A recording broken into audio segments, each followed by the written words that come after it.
na imani kwamba Mungu atakulinda. Si ndio nzuri? Amen. Yaani acha kwanza maombi yako pembeni, acha kwanza funga yako pembeni, hebu kwanza tuende tukapply imani. Nimesemaje? Acha weka maombi yako kwanza pembeni. Yaani asikuletee shida kwenye moyo wako. Funga yako weka pembeni. Hebu tuende tukapply imani. Tukapply nini? Imani kwenye maisha yetu. Je, tuone kama hatufanikiwa? Haleluya watu wa kanisa. Haleluya watu wa Mungu. Huyu Enoko aliapply imani. Anasema aliishi kumpendeza nani? Mungu. Maana yake huyo Enoko muda wa kuondoka aliwaambia tu jamani, mimi naondoka, akapalizwa, akaondoka. Hakuzikwa. Alifanywa wapi exchange ya mwili huu wa kawaida? Sasa si hatujui. God knows. Mungu anajua. Haleluya. Kwa naomba nikwambie kitu kimoja.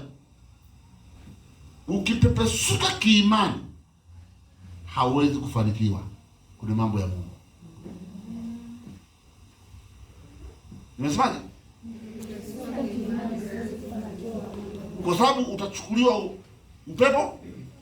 Mtu yoyote asiyekuwa na imani ni kama wimbi la bahari ambalo anachukuliwa huku na kule. Maanake hatoona matokeo ya hicho alichofanya.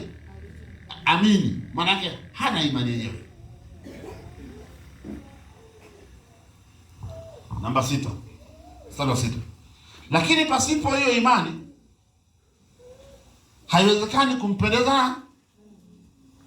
kumpendeza. Kwa maana mtu amwendeaye Mungu lazima aamini. Nasema lazima nini? Aamini kwamba yeye yuko na kwamba huwapa thawabu wale wamtafutao. Sikiliza, umeamua safari ya kusema sasa Mungu ndio kimbilio langu, Mungu ndio tegemeo langu, Mungu ndio majibu yangu. Maana kwanza lazima uamini Mungu yupo. Ukishakwisha kuamini Mungu yupo, ndiposa linakuja hilo lingine kwamba awapa thawabu wote wamwaminio. Kwa hiyo usiabudu, usisali kama hauna imani juu yake. Utakosa thawabu za nani? Za Mungu.